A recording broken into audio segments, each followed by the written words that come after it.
Indian industry has seen a lot of changes in the last decade. And some of these changes have impacted in a major way on the labor force of this industry. And this was a change for which the labor force was not prepared. But anyway, just to look at and understand what some of these changes were, which have gradually impacted and at times rather sharply impacted on the labor force and employment relations. First of all, the fact is that the education levels of our labor force has gone up gradually over the years. Of recent, you have younger, more educated, more qualified labor entering the marketplace. Alongside, post 1991-92 onwards, after liberalization began, Indian industry had to face competition from industry abroad and work on issues of how to become more competitive. As always, initially, possibly Indian industry's first reaction was to think of labor cost reductions, how to reduce the cost of labor. मैं 12 साल से उम्र से काम कर रहा हूँ। पहले मैं गवर्नमेंट इंडस्ट्रीज में काम करता था, उसके बाद में बिरला कॉटन्स में मिल में आ गया। यहाँ आने के बाद मैंने 33 साल काम करने के बाद बिरला कॉटन मिल्स बिगड़ पूर्व सूचना के हमारा विभाग बंद कर दिया, जिसमें 3,500 आदमी प्रभावित हो गए। हमारी किसी भी नौकरी के बारे में कोई व्यवस्था नहीं, हमें एक दूसरी जगह ट्रांसफ़र कर दिया जिसके बारे में हम कोई जानकारी नहीं थी।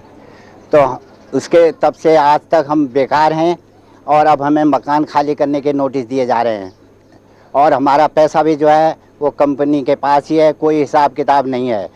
2 नोटिस दिए जा रहे हैं और हमें कोर्ट में उलझाया गया हुआ है और कोर्ट के कोई फैसले नहीं आ रहे हैं, इसलिए हम बहुत परेशान हैं। Neither this excessive exploitation by the capital is welcome, nor excessive exploitation by the labor of capital is welcome. So one will argue like this, that we have to make labor more responsive and capitalists more humane. Unless these two aspects are understood, we will not be having a better society. There are organizations in India, industrial organizations, where no strikes have taken place for the last 40 years. How have they managed it? Just because the industrialist developed a better outlook. He tried to pay fair wages to labor, gave them leave, gave them provident fund, built houses for them, built what may be called as quarters for them. And in that process, the laborers became part of the total system, and factories were developed as communities rather than only industrial establishments. Once we understand the factory as a community of labor and capital working for development, then we can develop a more harmonious, more humane, a better society where the interests of labor, capital and society, they can all be harmonized to move in a proper direction. This requires understanding of the problems of labor. इसी गम के कारण न time से जो तनख्वाहें नहीं मिल रही हैं या अन्य ड्यूज नहीं मिल रहे हैं, उसी गम के कारण कई लोग जो है यहाँ पे मर चुके हैं। The widening gap between the rich and the poor is one of the most conspicuous result of this lack of the sense of justice.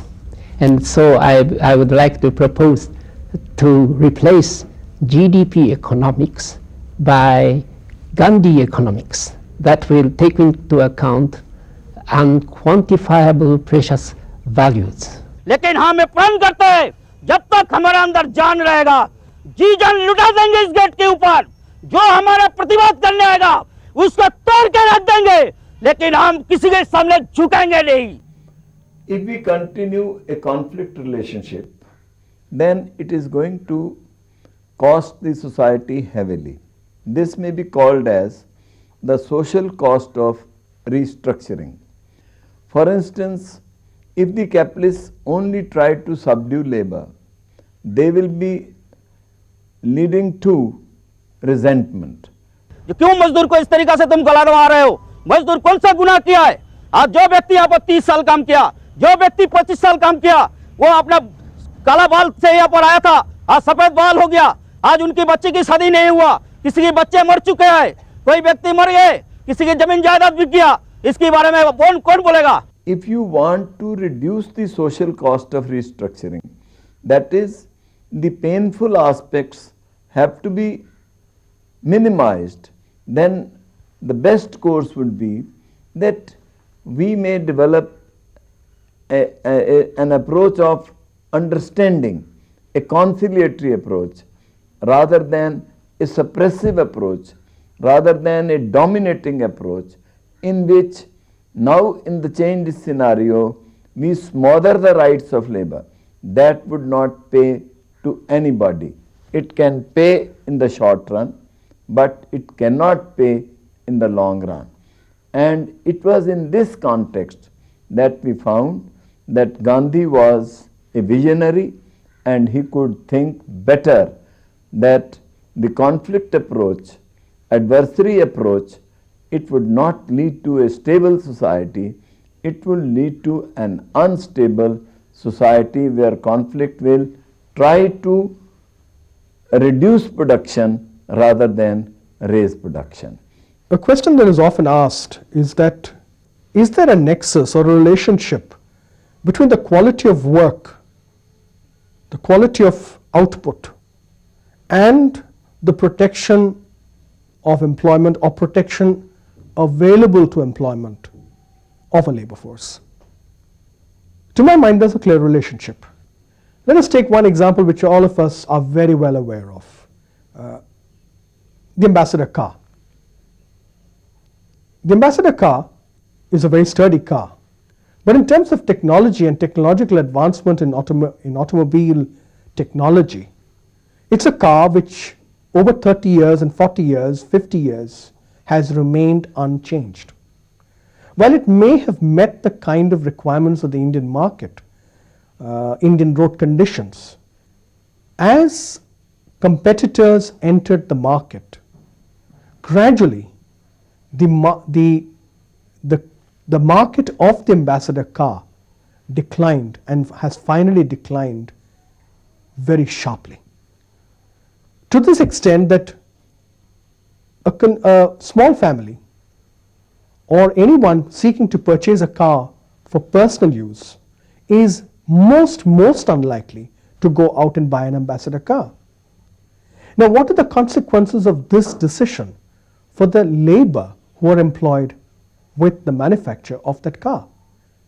From newspaper reports and whatever little that I've been able to read up, I think something like over 5,000 people lost employment. दुनिया भर के हमने कर्जे इतने कर रखे हैं, जो घर में जाते हैं शर्म होती है, यहाँ पड़े रहते हैं, रात को जब अंधेरा हो जाता है चुपके से घर जाके पड़े जाते हैं। घर में रोटी मिलती है तो ठीक है, नहीं हम भूखे ही सो जाते हैं। सारे बुरा हाल कर रखा है, किसी के घर कुछ बनता है, किसी के नहीं है, कोई एक दूसरे से मांग के खा रहा है, कोई किसी की हेल्प कर रहा है, कोई कुछ कर रहा है, तब जाके यहाँ पर काम चल रहा है। ना तो बच्चों को पढ़ाने को हो रहा है, कहाँ से पढ़ाएं? और ये समस्या सबकी नहीं, मजदूर जितने भी मजदूर है सबके साथ में, सारी फैक्ट्रियां बंद कर रहे हैं, कहाँ जाएगा कोई इंसान? आज हम लोग हैं, हम भी फैक्ट्री में काम करते हैं, लेकिन वहाँ से भी आज कह देते हैं बंद कर रहे हैं जी, जाओ, कहाँ जाएं? आदमी कमाते नहीं है, घर बैठे हुए बच्चों को आके मारते हैं, पीटते हैं, काम नहीं है तो क्या करा जाए? Now, the failure of an organization, of an industry and a management to upgrade technology to ensure quality has led finally, maybe over a long period, but it has finally led to serious downsizing, severe downsizing, not serious, severe downsizing of the labor force. कि मेरी wife को cancer है, cancer से पीड़ित है, वो मौत की हालत में पड़ी है, लेकिन इन मालिकों को जरा भी तरस नहीं आ रहा कि इस बंदों का यहाँ कुछ करना चाहिए या नहीं करना चाहिए। मेरे लड़का था एक, वो बच्ची की पढ़ाई छूट गई, वो बेचारा बेकार हो गया, ना वो काम का है ना कहीं करता है। मैं इतना परेशान हूँ, कहने की हद नहीं। Manufacturing sectors had to have a very hard look at the the quality of recruitment they do, why are they doing recruitment, is there really work required on the shop floor. These issues took the labor force by surprise because they'd got used to easy entry into industry earlier. And today, with downsizing, much more careful selection and recruitment of people into the workforce, there's been a clear slowdown.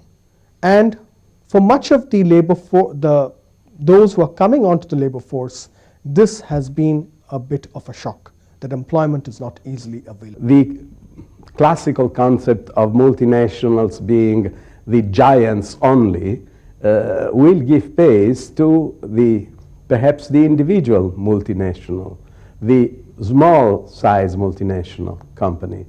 And of course this will mean that if you look at this problem from the viewpoint of organized labor, there will be less security of keeping a job because society and the economy is changing rapidly. But there will be a lot of opportunities for individuals to find their own jobs, their own activity, and to not only to survive but to prosper in a world that will become ever more affluent and ever more dependent on knowledge. In fact, the society we are looking forward to is the knowledge society. Another lesson for our workforce, an issue which has had impact on them, is the realization that it is your skill that is going to keep you in employment, and that it is the value addition to the skills you have that ensures the security of employment. However, new sectors of activity are emerging and they will become more and more important in the future.